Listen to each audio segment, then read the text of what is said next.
Sejumlah orang tua berunjuk rasa di Depok, Jawa Barat memprotes sistem PPDB SMA Negeri 4. Orang tua terlibat saling dorong karena berusaha masuk ke sekolah. Orang tua curiga banyak calon siswa titipan yang menyebabkan anak mereka yang rumahnya dekat dari sekolah gagal lulus PPDB. Jadi ini sinyalir pertama ya, tiba-tiba online-nya juga kan bermasalah. Ini ada apa? Terakhir kemarin mau pengumuman jam 2 siang, ini sampai jam 7 malam. Ini juga ada apa? Mereka harus menjelaskan dong. Ya kan, terus yang kedua, kenapa si miskin ini banyak yang ditolak? Padahal kan sekolah negeri ini yang harusnya adalah lebih dari 15%, kan boleh secara Permendikbudnya. Ya ini dugaan, ya kan, kami mensinyalir, ya kan, mudah-mudahan aparat bisa mengusut. Ya kalau memang tidak ada, kita minta transparan dong, dibuka aja siswanya semuanya. Namanya siapa, tinggal di mana, jaraknya berapa, dibuka. Kalau memang tidak ada sesuatu. Temuan kecurangan PPDB juga terjadi di Jawa Barat dengan modus pemalsuan dokumen. 94 calon siswa di 2 sekolah ditemukan memalsukan kartu keluarga mereka. Penjabat Gubernur Jawa Barat B. Triadi Mahmudin akan melaporkan temuan kecurangan PPDB tahap 1 kepada Kemendikbudristek. Pemerintah Provinsi Jawa Barat juga akan menganulir calon siswa baru yang terbukti curang. Ya, kami akan laporkan semua ke Kemendikbud bahwa kan tujuan zonasi itu untuk memeratakan sekolah karena tapi ternyata paradigma itu masih tidak mudah untuk mengubah sekolah favorit. Kerjasama dari semua pihak termasuk dari dinas Capil untuk memperhatikan betul atau dia mengalir. Kami akan evaluasi ulang semuanya. Kenapa bisa sampai satu rumah atau satu alamat itu bisa 6 kakak, 8 kakak? Ya kan ini udah tidak normal kan sebetulnya. Jadi dari investigasi harian Kompas, modus pemalsuan dokumen PPDB dimulai ketika orang tua atau wali meminta bantuan jasa edit dokumen di media sosial khususnya Facebook. Temuan harian Kompas biayanya mencapai Rp100.000. Padahal penerimaan siswa melalui jalur sonasi secara aturan diperuntukkan untuk siswa yang berdomisili di wilayah yang ditetapkan oleh pemerintah daerah. Karena membutuhkan dokumen alamat kartu keluarga yang sesuai dengan wilayah sekolah yang ingin didaftar, maka alamat rumah orang tua pun diedit. Dokumen palsu itu kemudian diunggah ke situs PPDB jalur sonasi. Dokumen palsu ini diketahui bisa lolos di situs PPDB jalur sonasi. Harian Kompas menemukan di Kota Bengkulu, sejumlah dokumen palsu sengaja mengatur alamat rumah dekat dengan sekolah yang ingin didaftar, padahal alamat palsunya berupa gang atau daerah yang bukan kompleks perumahan. Tidak hanya terkait jalur sonasi, harian Kompas juga menemukan adanya jalur siswa titipan di beberapa sekolah. Hal itu terindikasi dari data pokok pendidikan yang menunjukkan banyak sekolah tidak sesuai ketentuan dari sisi daya tampung siswa. Permendikbud nomor 47 tahun 2023 sebenarnya telah mengatur jumlah siswa dalam satu kelas maksimal 36 orang dengan jumlah ruang kelas maksimal 36. Namun, berdasarkan temuan harian Kompas, sistem PPDB masih memungkinkan jumlah siswa yang diterima hingga 50 orang per kelas. Provinsi Banten menjadi daerah yang persentase sekolahnya tidak sesuai ketentuan tertinggi yakni 17,39%. Disusul Bali 16,18%, lalu ada Sumatera Selatan, Jakarta, dan Jawa Barat. Sistem sonasi sebelumnya dibuat untuk pemerataan pendidikan, menghilangkan stereotip sekolah unggulan yang menjadi rebutan. Namun sengkarut PPDB masih terjadi dan memicu kekecewaan publik. Tim Liputan, Kompas TV.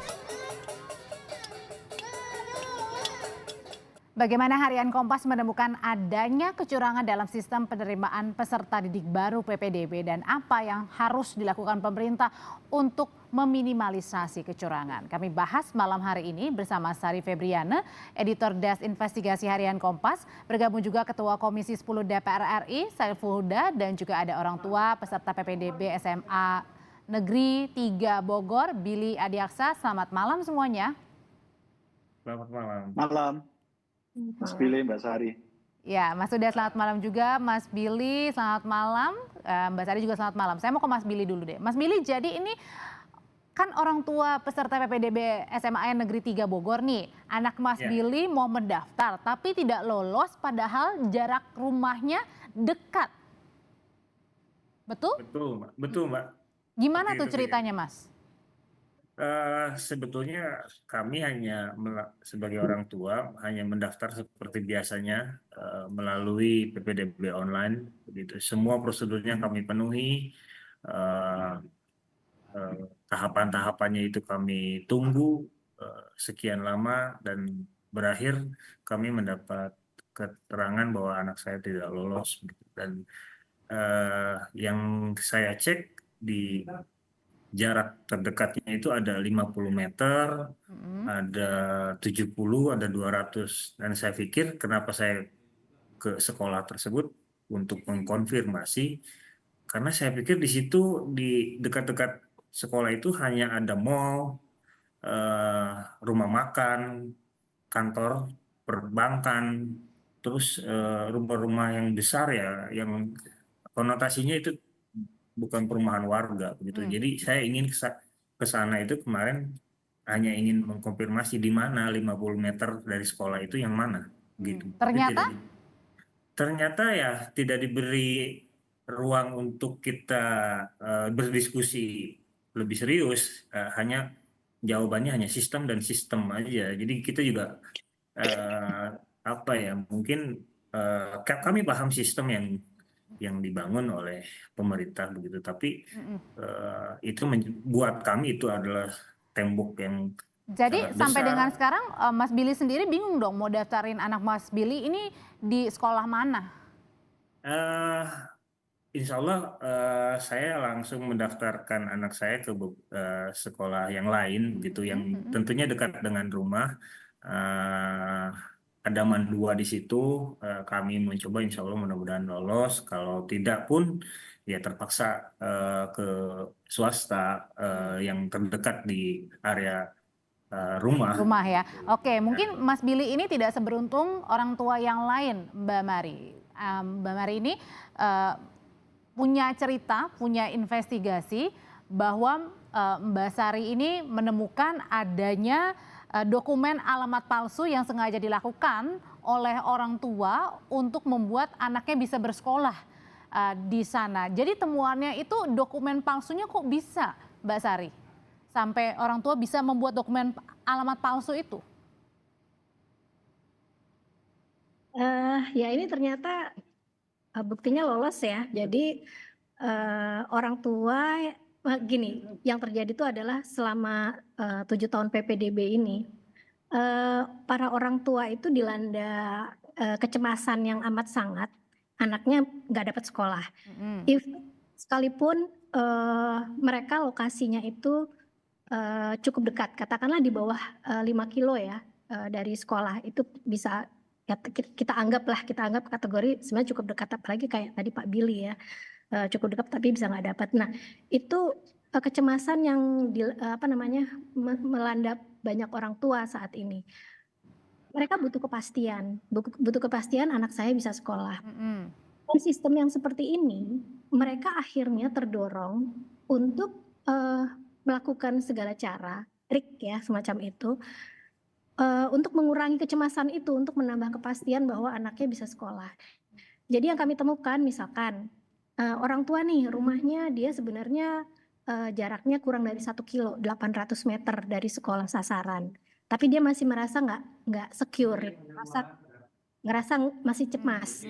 Jadi apa yang dia lakukan, dia menggeser itu rumahnya itu ke rumah kontrakannya. Dia punya kontrakan gitu yang jaraknya lebih dekat lagi 200 meter. Karena dianggap kalau lebih dekat lagi itu akan mempermudah ya, lebih mempercepat gitu ya untuk penerimaan gitu. Ya kansnya akan lebih tinggi. Akhirnya itu dia lakukan gitu loh. Dia menggeser rumahnya ke rumah kontrakan walaupun itu tidak ditinggali. Itu yang terjadi salah satu contoh ya. Terus ada contoh lagi yang akhirnya nekat bikin kakak palsu. Yang dipalsukan itu adalah kakak digital. Jadi kakak fisik. Oke. Jadi kakak fisiknya tetap asli, tapi karena pendaftaran PPDB itu yang harus disubmit adalah dokumen-dokumen digital, disitulah dia bisa punya celah untuk memanipulasi. Jadi yang terjadi adalah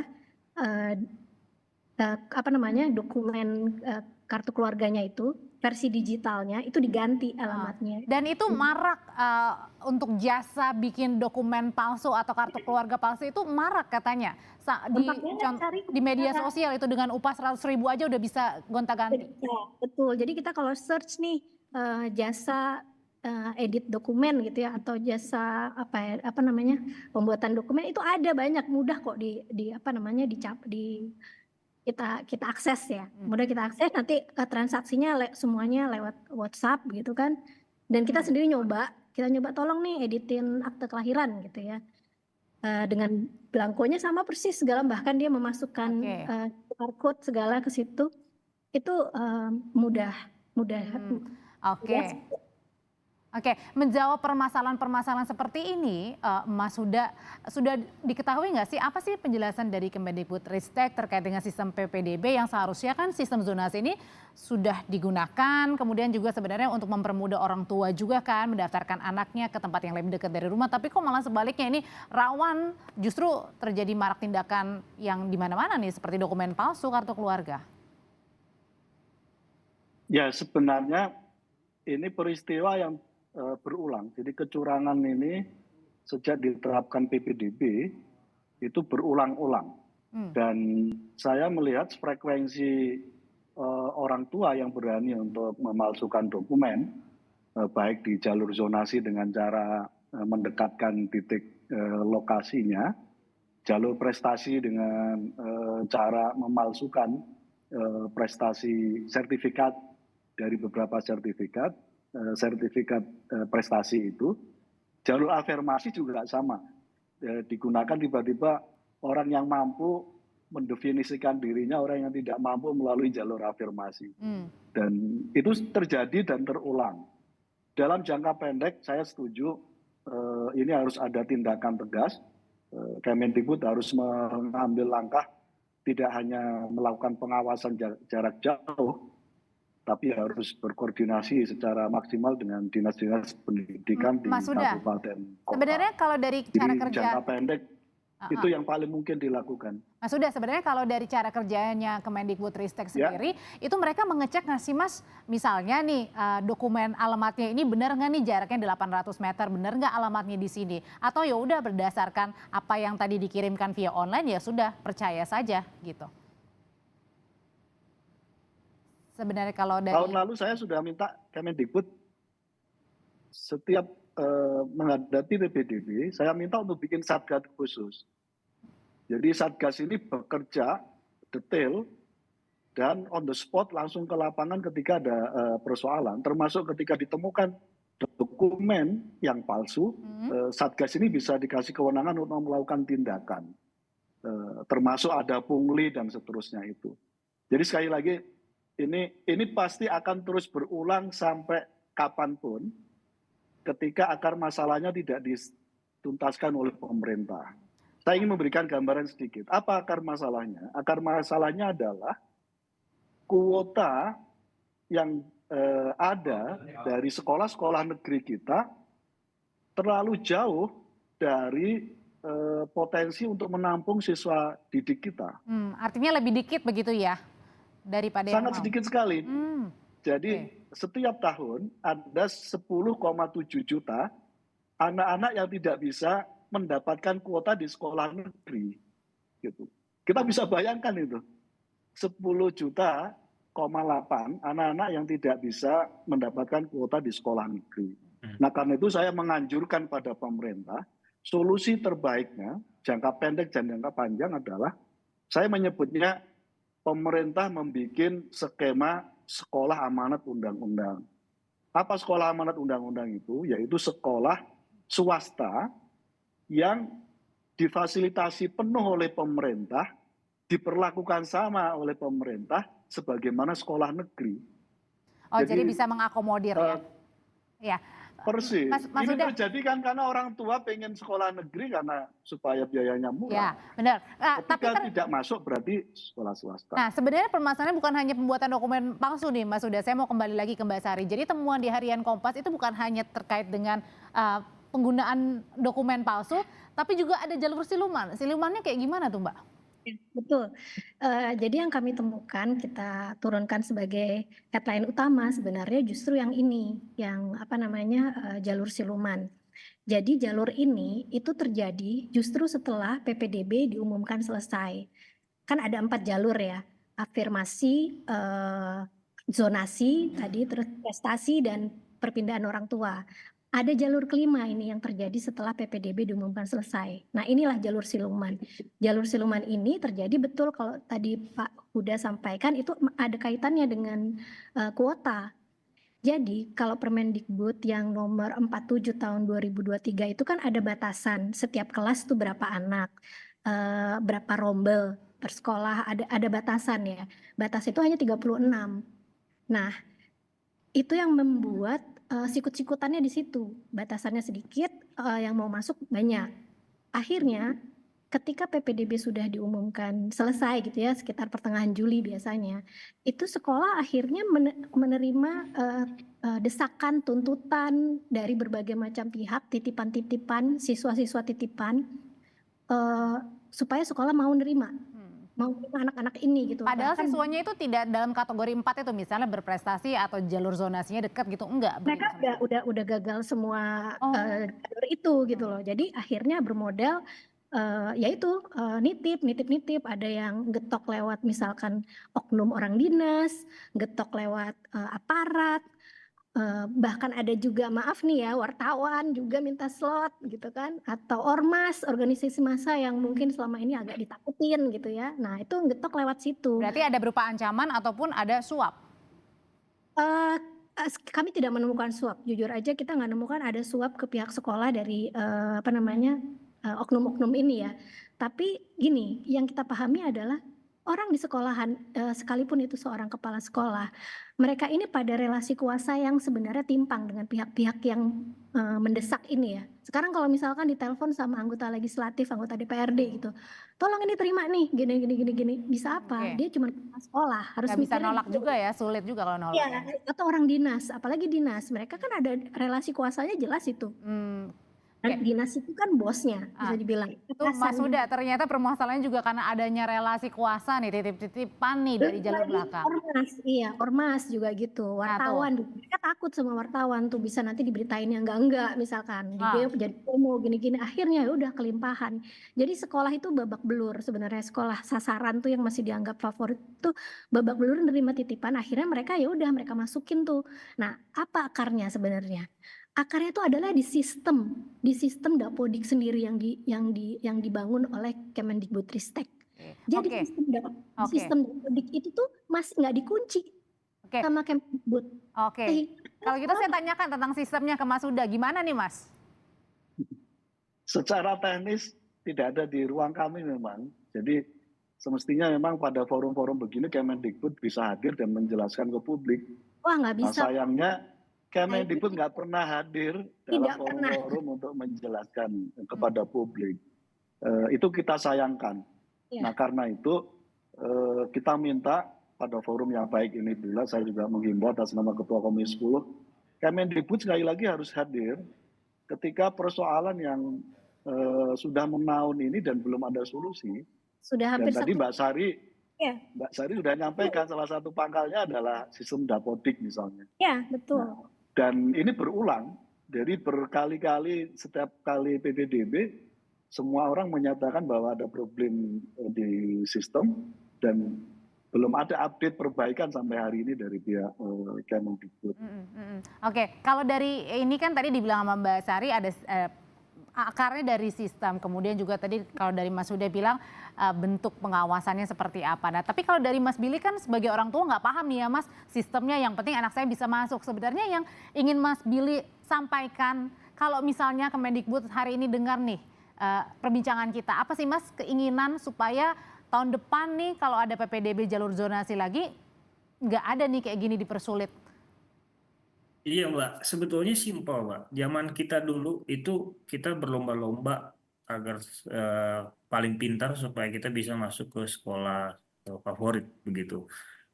Artinya si anak ini dirangsang untuk pintar sehingga nilainya baik, sehingga dia bisa diterima di sekolah-sekolah bagus gitu. Tapi sekarang ini pemerintah sedang merangsang orang tuanya supaya pintar mengakali. Ada yang numpang kakak. Ya tadi yang Mbak sampaikan tadi, Mbak Sari sampaikan jalur-jalur langit begitu, jalur siluman itu banyak terjadi karena kalau mungkin penilaian saya pribadi ini jalur sistem PPDB ini belum saatnya diterapkan di Indonesia, karena tadi kata Pak Saiful Huda bahwa jumlah sekolah dengan jumlah lulusan itu tidak seimbang. Nah, artinya apakah Mas Menteri begitu akan terus-terusan mempertahankan sistem yang sebetulnya Baik.